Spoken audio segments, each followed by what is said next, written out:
Deep right field.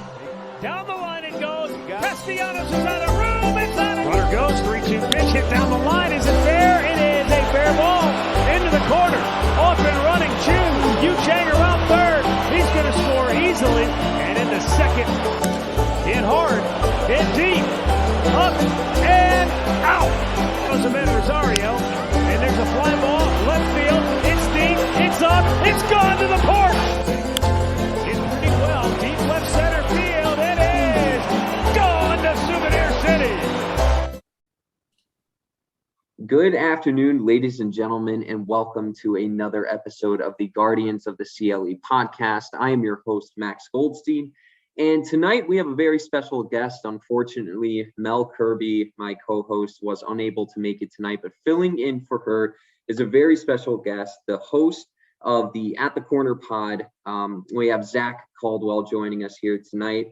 Just wanted to welcome you to the Guardians of the CLE podcast. I know you're an avid listener and you tune in quite a bit, so it's pleasure to have you on here tonight. But for all the viewers and listeners, we're just going to be recapping last week's series against Minneapolis, as well as the unfortunate loss to the Cincinnati Reds, as well as our upcoming schedule here. But Zac, I want to give you the floor here for a couple minutes to lead off the podcast. What are your initial thoughts on how that Minneapolis series went, and how are we going to patch up those losses here, moving on throughout the next couple weeks?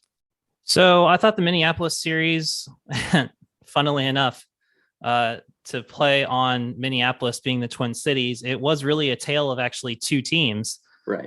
We actually got a dose of both versions of the Guardians team that we've seen so far this year. Game one, lose 12-8. Not many people look at a baseball game where a team scored 8 runs and go, "Oh yeah, they lost."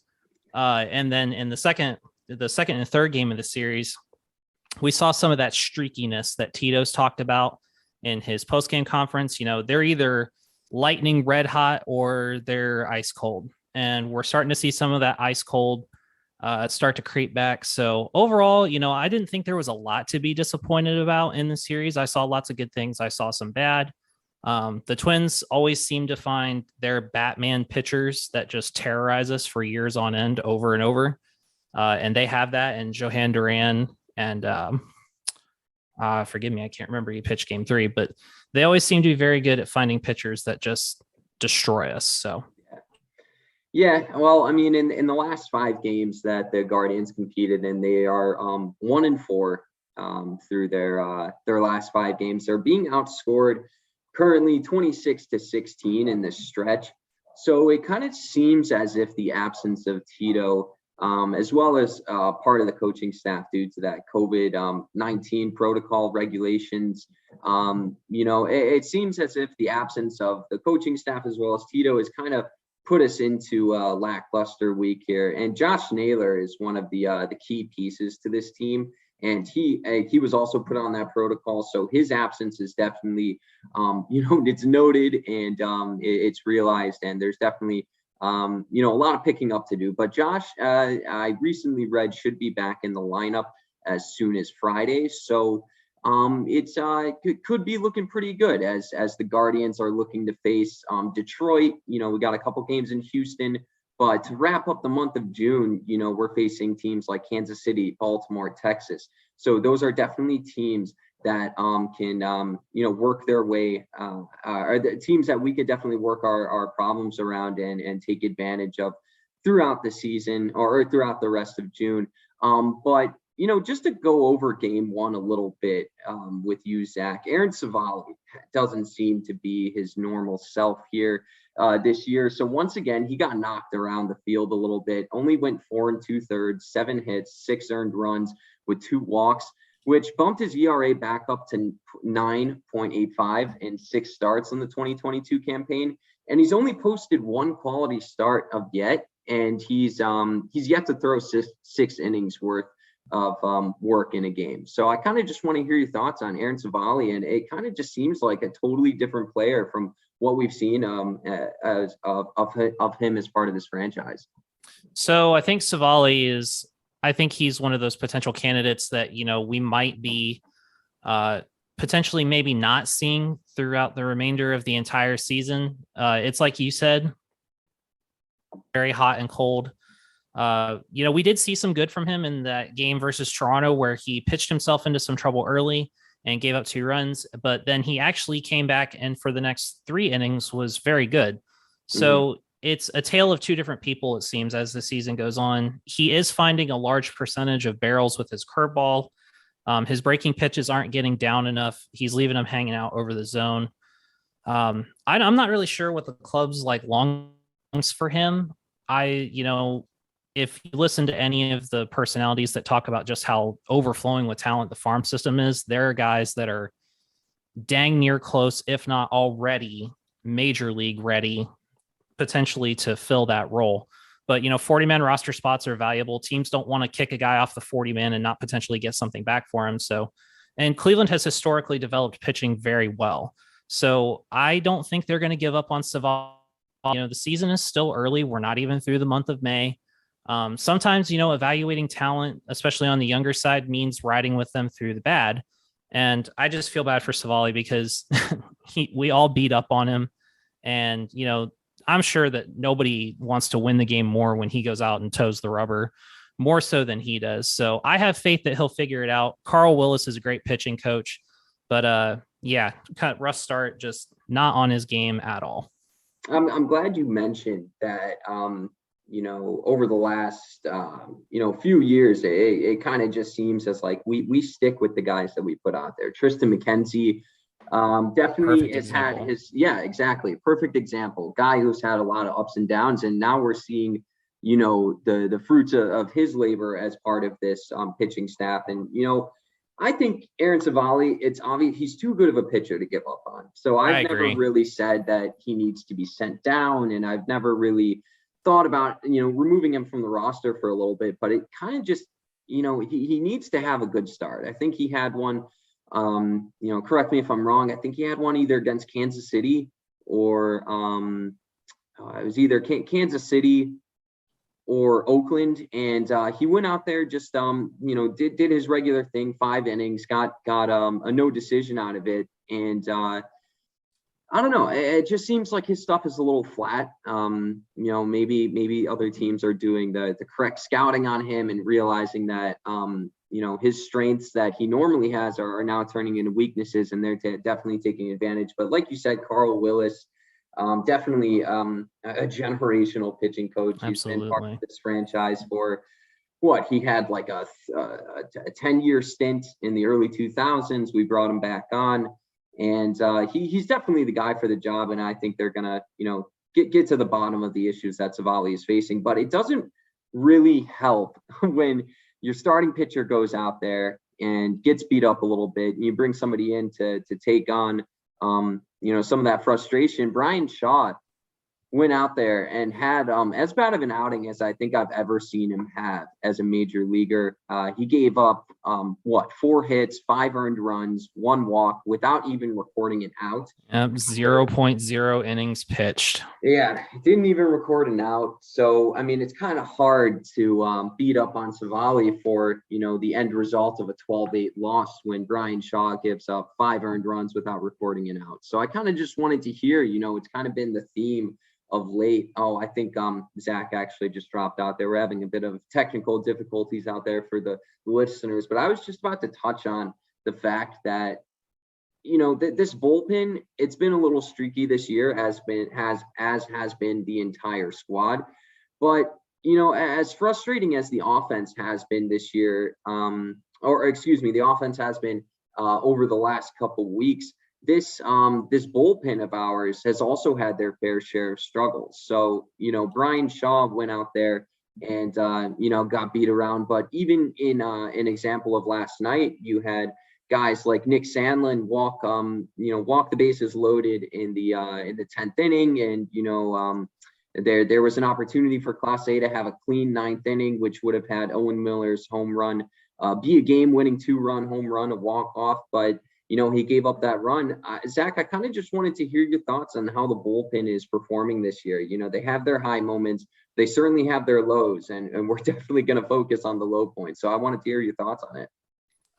So I mean, obviously, before my computer decided to take a crap, we were talking about Brian Shaw and him getting banged around. And, I wrote in an article that, Shaw at the time when he was signed, he's that veteran presence you want. He's an older guy. He's venerable. He's good for 70, 80 innings every year. Mm-hmm. He's an intense competitor. However, you start to wonder, like, for guys like him, has Father Time, has he run into the wrong side of Father Time? He is a little older. I mean, he's not ancient by any means. He's only 34. He's lost some of his velocity, but you couple that in his performance in the Friday game versus the Twins with Nick Sandlin, who is struggling to find his command. I think Sandlin is struggling from maybe an approach perspective. I think when he comes into the game, he tries to get hitters. He tries to do like the nibble method. He's trying to paint corners with his slider. But we saw it in the game versus the Reds when he loaded the bases. He changed his mentality and he was attacking hitters.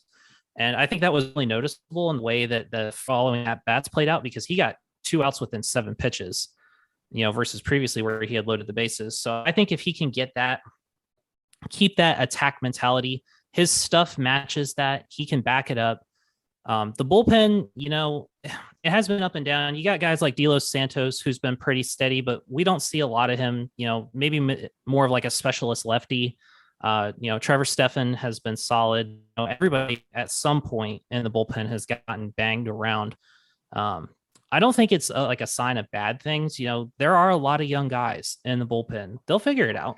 Baseball's a 162 game season. You get a lot of time to go out and show your stuff and fine tune your game. And I think by the end of the year, they will be a very formidable bullpen as they mature.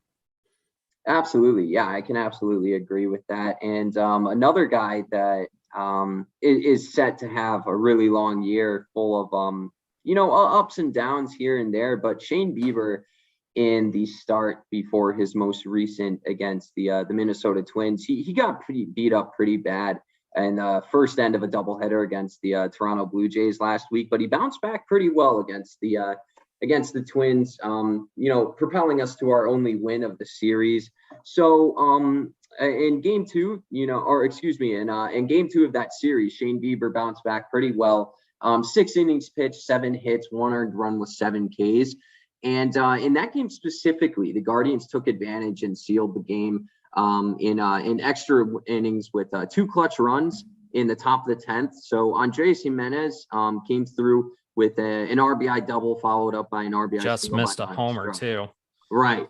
So just a guy I wanted to touch on. I mean, Mel and I can't stop talking about Andres Jimenez. And, when he has a down week, we're all expecting him to bat his normal 285 to 315 mark and just spray the ball all over the field. But he's really done a good job of this season, in my opinion, at least through my eyes. I see him go through runs of success.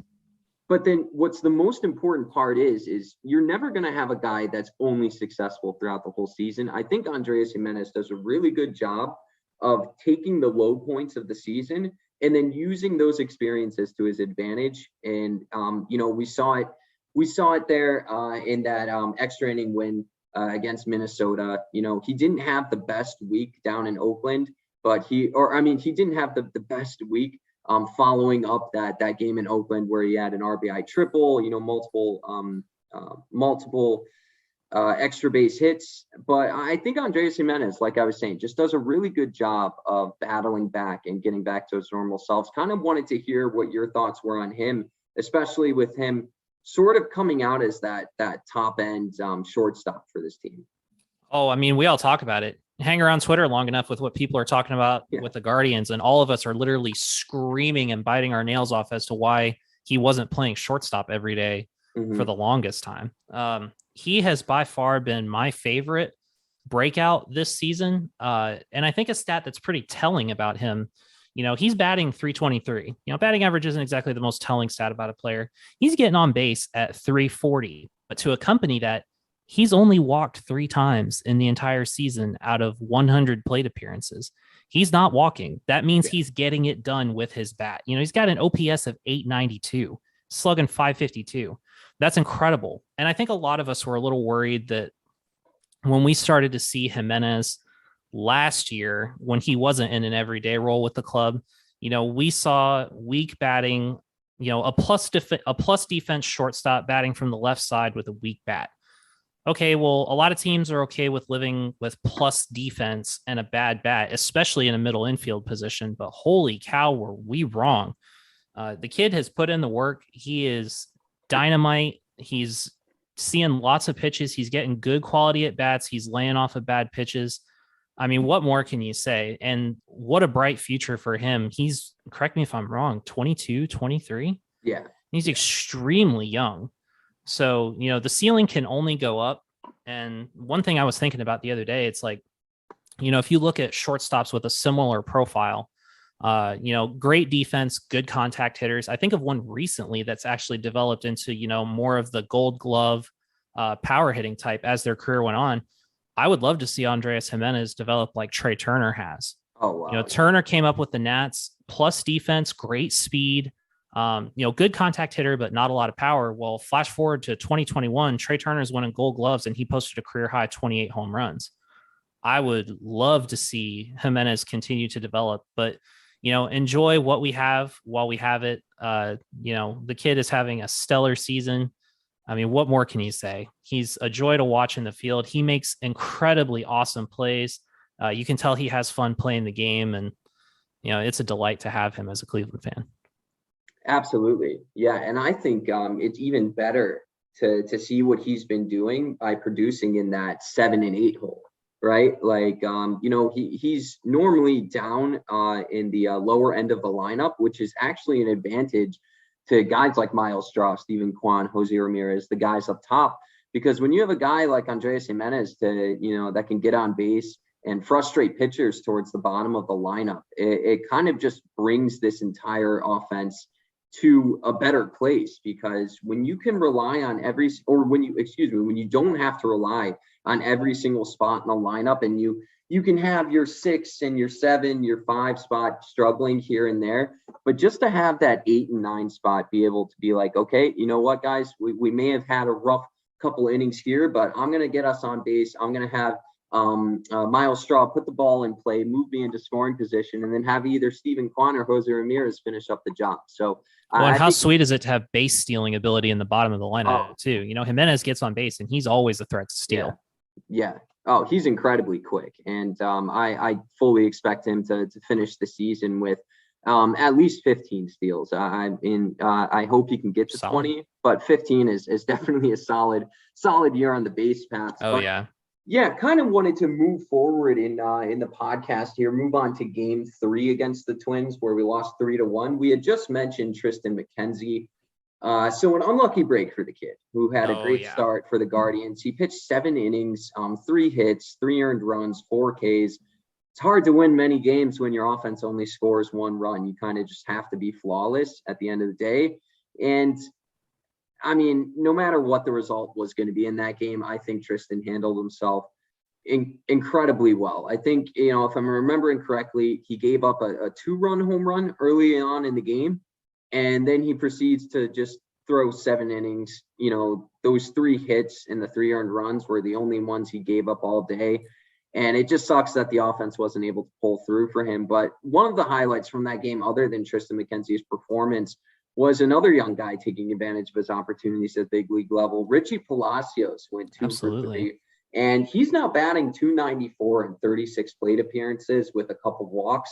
Kind of just, wanted to hear from you what your thoughts were on Richie and how he's going to find himself playing more fluently in this lineup day today. So I think it's telling that the club sent him down, and then it wasn't maybe but a few days later that they did recall him and add him to the 26 man. So, you want to see Palacios get at bats, whether that's in the DH spot or in left field.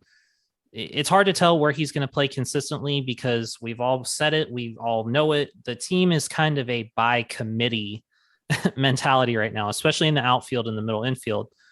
And correct me if I'm wrong, I don't even think Palacios is an outfielder by nature.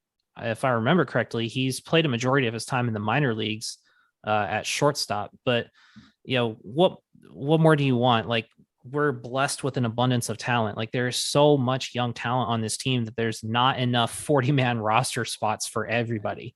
There's just not. And we're lucky that Palacios is in that spot. He does struggle to hit inside fastballs. He pops them up a lot.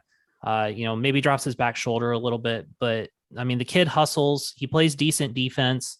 But when he gets the ball, he can grip it and rip it. And I think that was highlighted in the Oakland series when he got down on that fastball that was down in the zone and almost hit it out. There aren't many ballparks that can contain that ball, save for Oakland with the weird wall. Right. So you love what you see from him. I want to see him get more at bats. I'd love to see him be a 3-4 day a week player.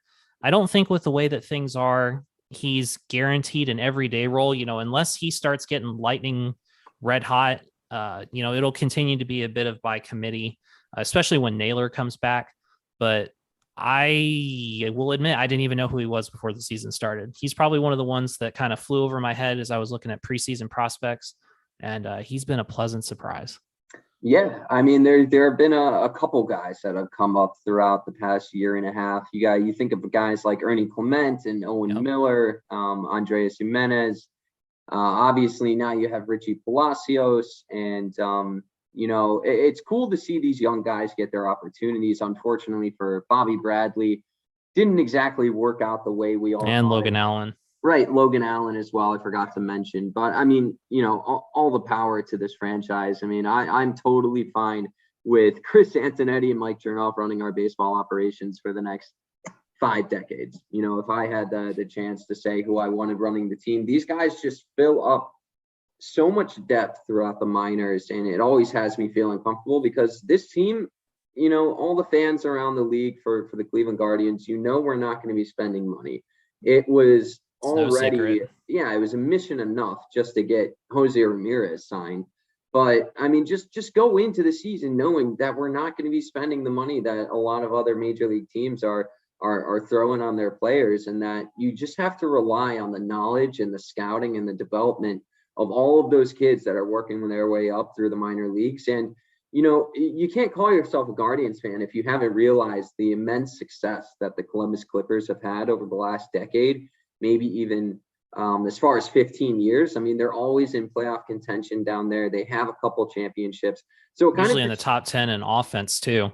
Right. It kind of just shows you that the kind of depth and success that is awaiting Progressive Field as their years go by. But, kind of just wanted to track back into last night's game. It was a game of missed opportunities and kind of frustrating, especially when you're playing a team like the Cincinnati Reds, who at the beginning of the season, I think they started like 4-20, and it was really, really ugly for them. I think they were like 3-14 at one point, with their worst losing streak being like 9 straight.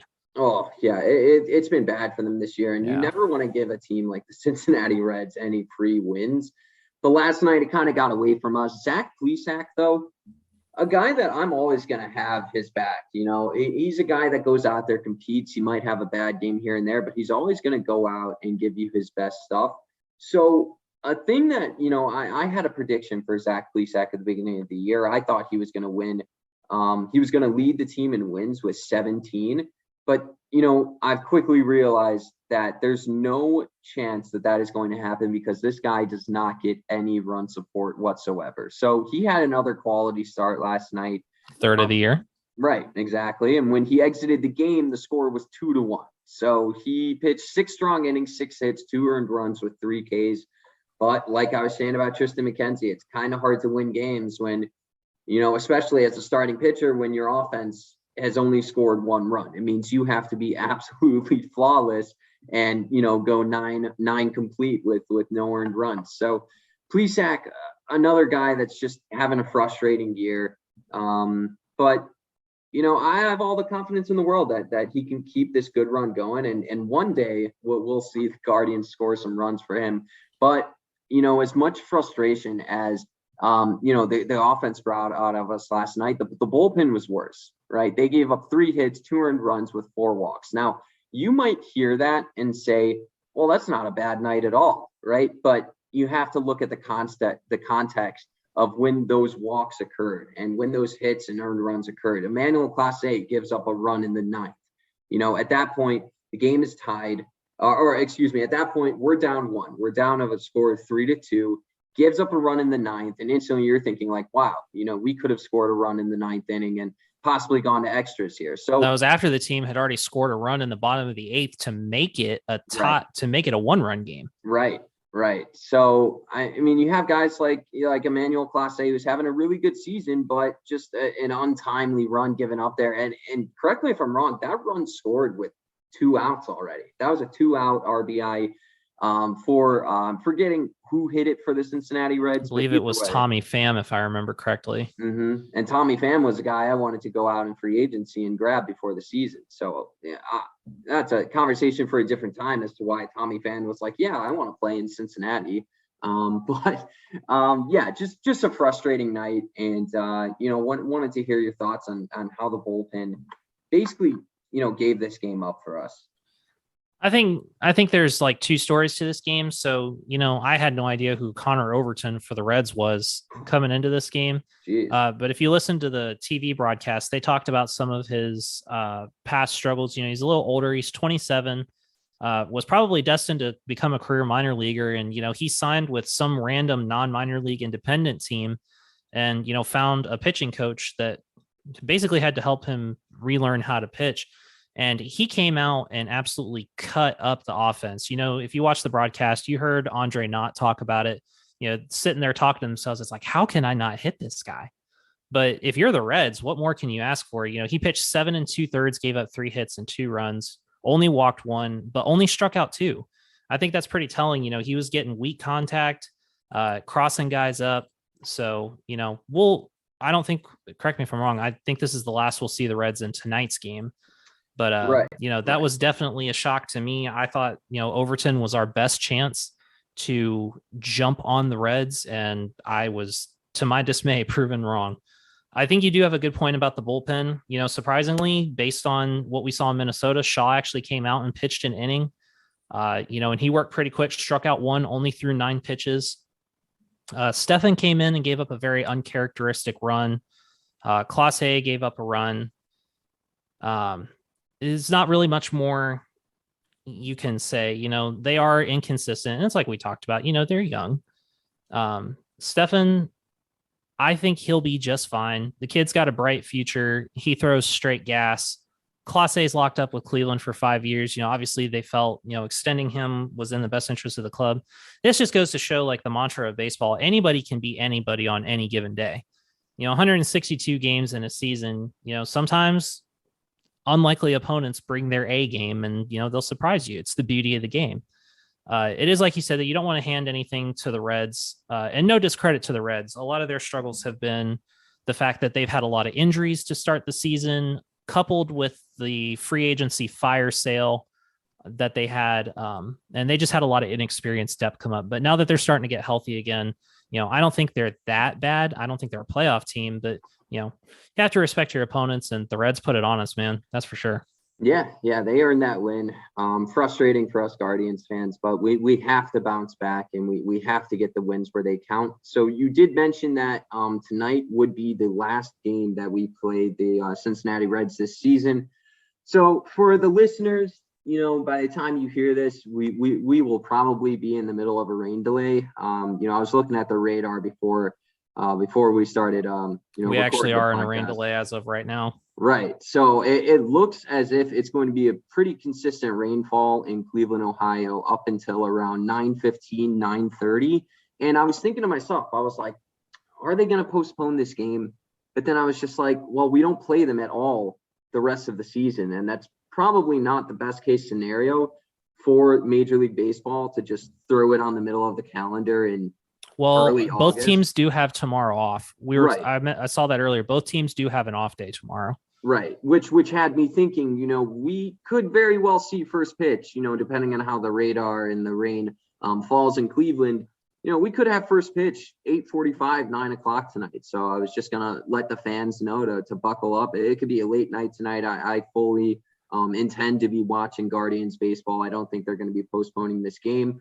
But yeah, the story of last night was just a frustrating night offensively. The Guardians were 1 for 8 with runners in scoring position. We left 6 guys on base. And Jose Ramirez obviously at the end struck out with the bases loaded, 2 outs in the bottom of the 10th. And what really had me more frustrated with that was actually Oscar Mercado striking out to lead off the 10th inning, not even moving that runner over to third, giving the opportunity to forgetting who was up in that bottom of the 10th. But yeah, just a frustrating night for the Guardians. It seems to be a feast or famine type of season for them. So hopefully we can become a more consistent club in the win column, but you got to take the game as it is. So we do have a game, coming up tonight, Quanto versus Tyler Maylie. So Tyler Maylie himself has been having an up and down year. He'll go out there some games and be absolutely electric and be productive with his pitching. And other days he's just getting rocked all over the park. But Quanto, another guy that has just been incredibly consistent. He's a guy that I'm going to go into every single game thinking that we're going to win this game because, as often as Quanto gets knocked around early on in the game, he has that longevity to his arm that, he'll get knocked around in the game a little bit, but you could still fully expect him to go out there in 36 innings strong. So it's just about scoring early tonight, getting Cal through that 6 or 7 innings and having our bullpen close it out. But just to look at the upcoming schedule super quick before we wrap up the podcast for this episode. Upcoming schedule after the series against the Cincinnati Reds, we have an off day tomorrow on Thursday, but we have 3 games at home versus Detroit and then 3 games away versus Houston against the Astros.